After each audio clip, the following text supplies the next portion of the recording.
Hello students, कैसे हैं आप सब। आई होप आप सब अच्छे होंगे। आईसीटी वर्चुअल क्लासरूम में आप सबका स्वागत है। मैं विकास।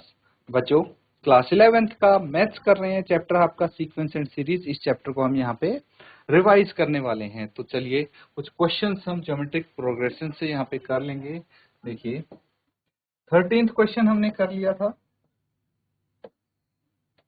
अगला क्वेश्चन देखिए, क्वेश्चन नंबर 14 है ना।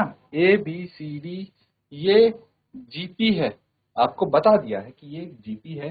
तो आपको प्रूव करना है ए square minus B square minus C square minus D square are also in GP. तो इस टाइप का एक क्वेश्चन हमने किया था, है ना। प्रूव अलग करना था, बट इसी तरह से हम थोड़ा इसको कर सकते हैं प्रूव, ज्यादा मुश्किल नहीं है। चलिए इसको नोट कर लीजिए, 14th क्वेश्चन को। इसको भी हम यहाँ पे प्रूव करने की कोशिश करेंगे।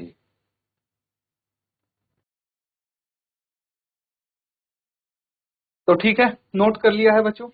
अब इसको सॉल्व कर लेते हैं। देखिए यहाँ पे 14th है ना। जीपी है आपके पास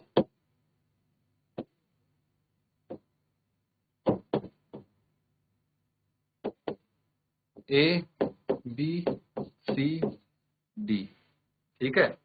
हमें प्रूव करना है कि A square minus B square, यही है ना। A square minus B square minus C square minus D square. To prove, क्या प्रूव करना है। ए square minus B square minus C square minus D square are in GP. ये भी geometric progression में है, ये हमको प्रूव करना है। प्रूफ, चलिए देखते हैं कैसे इसको हम अप्रोच कर सकते हैं क्वेश्चन। तो अगर हमारे पास कोई जीपी है, ठीक है, अगर कोई जीपी है तो मुझे बताइए कि आर क्या होगा। कॉमन रेशियो आर हम लिख सकते हैं B by A two by A one, यानी B by A is equal to C by B is equal to D by C. इसमें तो कोई दिक्कत नहीं होनी चाहिए।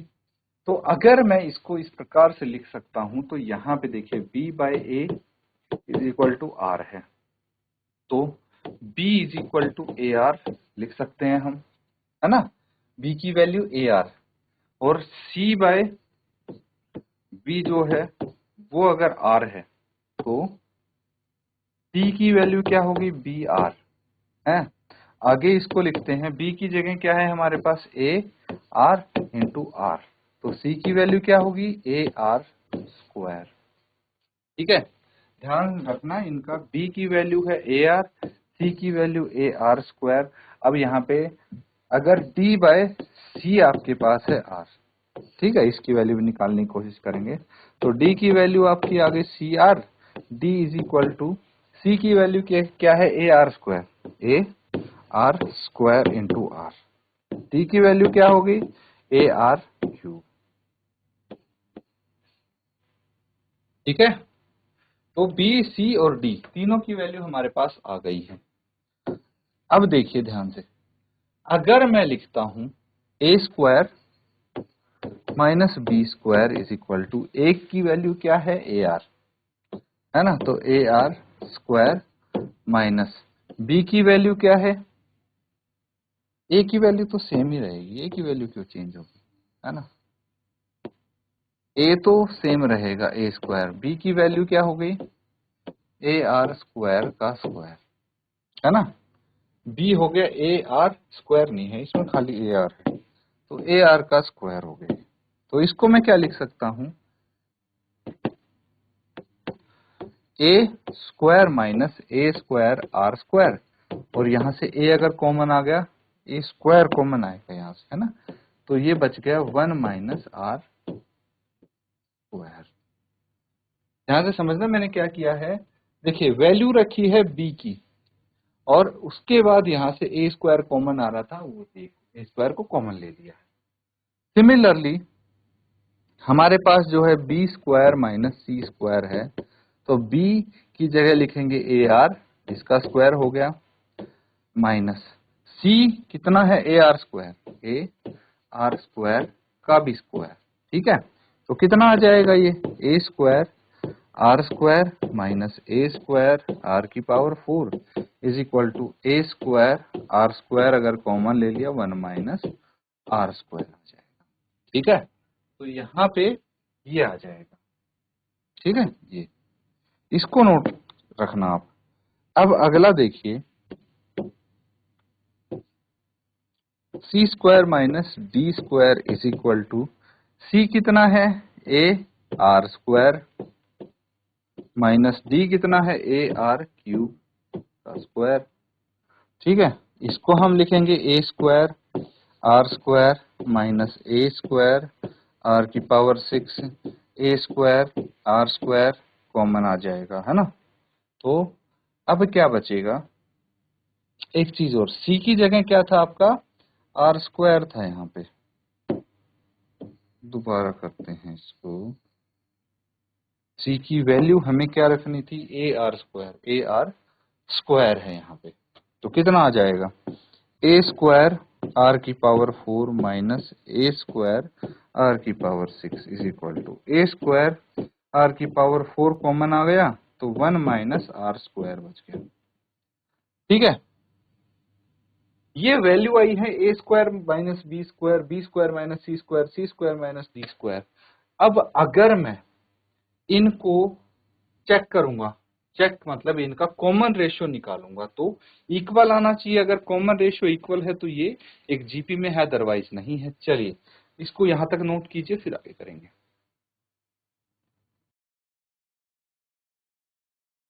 ठीक है, तो अब यहाँ पे हमारे पास क्या है, ए स्क्वायर माइनस बी स्क्वायर। ठीक है, ए स्क्वायर माइनस बी स्क्वायर किसके बराबर है, लिख लीजिए, A square minus B square है ए square into 1 minus are square, A square into 1 minus are square. ठीक है, फिर B square minus C square किसके बराबर है, ये है ए square R square, A square R square into 1 minus are square. फिर है सी square minus D square is equal to A square are की पावर 4 1 माइनस आर स्क्वायर। ठीक है, यही है ए स्क्वायर आर की power 4 into 1 minus are square. यानी अगर हम आर निकालने की कोशिश करें तो क्या होगा, बी स्क्वायर को कॉमन रेशियो लिखता हूं मैं, है ना, कंफ्यूजन ना हो।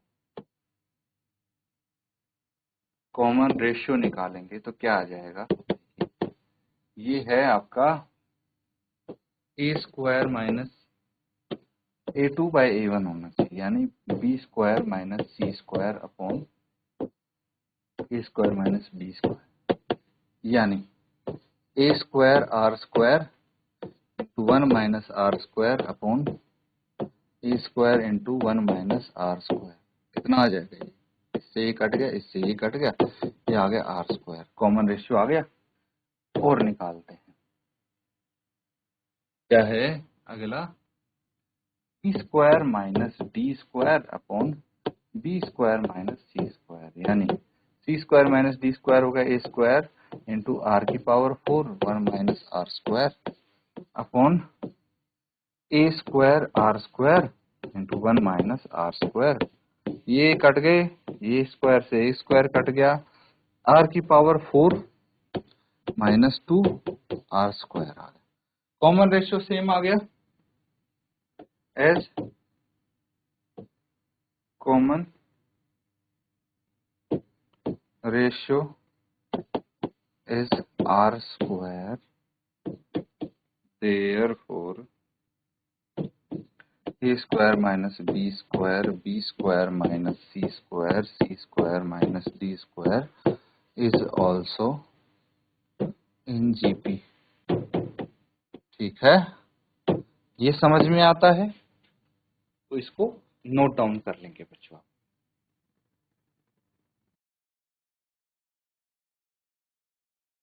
ठीक है, नोट कर लिया है बच्चों सबने। अब देखिए नेक्स्ट क्वेश्चन है हमारे पास, 17th करते हैं। ये है 17th क्वेश्चन, इसको आप नोट डाउन कर लीजिए। विजिबल है सबको? अच्छे से इसको देख सकते हैं। क्या बोला गया? Find a GP for which sum of first two terms is -4 and fifth term is 4 times the third term. ठीक है, तो इसको नोट कर लेंगे, फिर हम इसको सॉल्व करेंगे।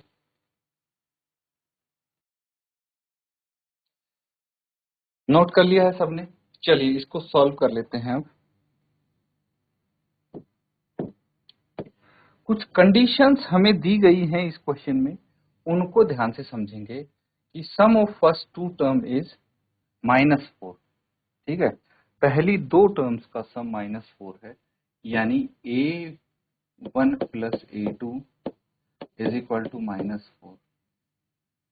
इतना इजी है, ये तो समझ में आता है बिल्कुल। A1 यानी A, A2 यानी A into r is equal to -4। इसमें भी कोई दिक्कत नहीं होनी चाहिए, है ना। तो इसको आप मान लीजिए ये इक्वेशन 1 है। दूसरा क्या बोला है यहाँ पे, देखिए find a GP for which sum of first two term is -4 and fifth term is 4 times the third term. Fifth term is 4 times the third term. तो जो हमारे पास फिफ्थ टर्म है वो तीसरी टर्म के 4 गुना है ना। 4 गुना किसके है? तीसरी टर्म के है। यानी A5 क्या हो जाएगा? A इंटू आर की power 5 minus 1 is equal to 4A into are की पावर 3 माइनस 1। क्या आ जाएगा? A आर की power 4 is equal to 4A r square. ठीक है, ये तो समझ में आया है। अब क्या करेंगे? A से A कैंसिल आउट कर दीजिए या फिर इसको दूसरी तरफ लेके आ जाइए। तो क्या आ जाएगा?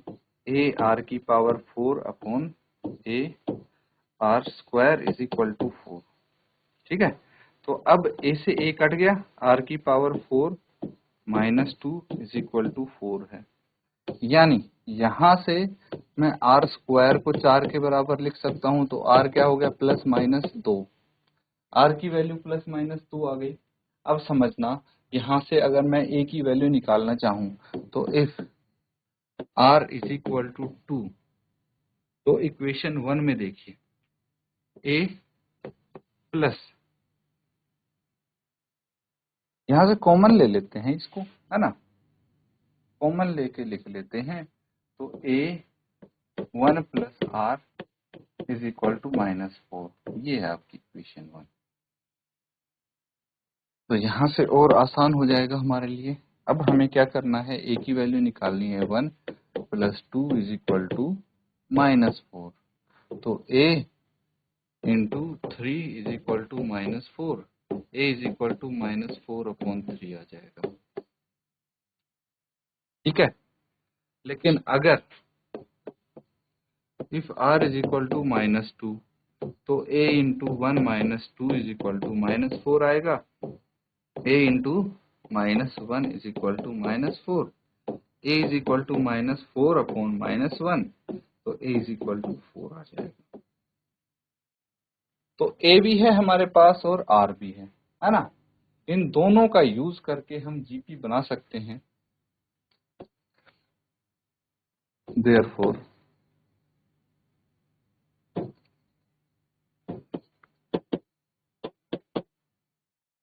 The GP. तो सबसे पहले A क्या है हमारे पास? अगर A है -4/3, A2 क्या हो जाएगा? A इंटू आर, यानी -4/3 इंटू आर कितना है इस केस में? 2 है ना। तो ये आ जाएगा -8/3। ठीक है, और अगर 2 स्क्वायर कर दिया तो 4 चौक 16, -16/3 100। या फिर जीपी क्या हो सकता है? और फर्स्ट टर्म है 4, तो सेकंड टर्म क्या हो जाएगी 4 इंटू -2, 4 दूनी 8, -8 और 4 इंटू -2 का स्क्वायर कर दिया तो 4 आ जाएगा 16। ठीक है, एक टर्म और अगर लिखना चाहो तो 4 इंटू -2 का क्यूब -8, 8 चौक 32, वो भी नेगेटिव एंड सो ऑन। ये दो पॉसिबल जीपी आपके पास आ जाएंगी, है ना।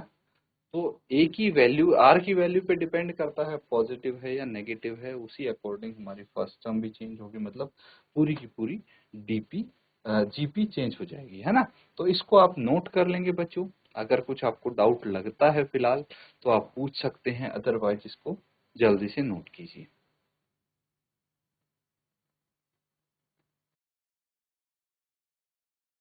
ठीक है, नोट कर लिया है बच्चों सबने। तो देखिए क्वेश्चंस काफी इजी हैं, आप इजीली इनको सॉल्व कर सकते हैं। एक क्वेश्चन है, अब यहाँ पे समझेंगे और इसको नोट डाउन करेंगे। Find the 20th and nth term of GP. ये रहा आपका जीपी, ठीक है। nth बतानी है और 20th बतानी है। 5/2, 5/4, 5/8, ठीक है। लिख लेंगे फटाफट, इसको सॉल्व कर लेंगे। जीपी है 5/2, 5/4, 5/2, 5/4 एंड 5/8 होगा, है ना। ठीक है, 5/8। तो अब यहां से हमें फर्स्ट टर्म पता लगती है कि 5/2 है, और हमें पता लगता है जो इसका कॉमन रेशियो है वो है 5/4/5/2। इसको फर्दर सॉल्व करेंगे तो 5/4 इंटू 2/5 कैंसल आउट करते करते हमें पता लगा कि ये 1/2 हो जाएगा, है ना। अब अगर आपको बोला गया है कि nth टर्म निकालनी है तो इसका फॉर्मूला तो सीधा सीधा हमें ये मालूम है। तो nth टर्म तो यही हो जाएगी, nth टर्म है, बस एक ही वैल्यू रखेंगे हम इसमें। तो a n is equal to 5/2, ठीक है। और यहाँ पे क्या आ जाएगा r, r कितना है इंटू 1/2 की पावर n, ठीक है। इस तरह से हम इसको लिख सकते हैं। फर्दर इसको थोड़ा सा और सॉल्व करेंगे तो ये आ जाएगा 5, 1 की पावर n हो कितनी हो, 1 ही रहेगा, है ना। तो 5 इंटू 1 की पावर n अपॉन 2 इंटू 2 की पावर n, और सिंपली हम इसको लिख देंगे a n is equal to 5 upon, देखिए 2 इंटू 2 की पावर n, ये हो जाएगा 2 की पावर n प्लस 1, है कि नहीं। अब यहीं पे अगर a20 निकालना है, a20 20वीं टर्म निकालने में 5 अपॉन क्या आ जाएगा ये 2, ठीक है, इनटू ये हो जाएगा कितना 1/2 की पावर 20 - 1, कितना आ जाएगा 5/2 इंटू 1/2 की पावर 19। फटाफट इसको यहाँ पे कर देते हैं। a20 निकालना है तो 5/2 ये आ गया इंटू 1/2 की पावर 19 आ गया। तो इसको लिख सकते हैं 5/2 की पावर 20, ठीक है। ये a20 आ गया। बड़ा सिंपल सा है ये सॉल्यूशन। तो यहाँ पे a की पावर n है, ये रहा आपके पास, और a की पावर a n है, ये रहा, a20 ये रहा। तो 20th टर्म भी पता लग गई है, nth टर्म भी पता लग गई इस AP की। नोट कर लेंगे बच्चों। तो बच्चों यहाँ पे जो क्वेश्चंस किए हैं उनको अच्छे से आप रिवाइज करें। इसी के साथ आज का सेशन एंड करते हैं। Thank you and have a nice day.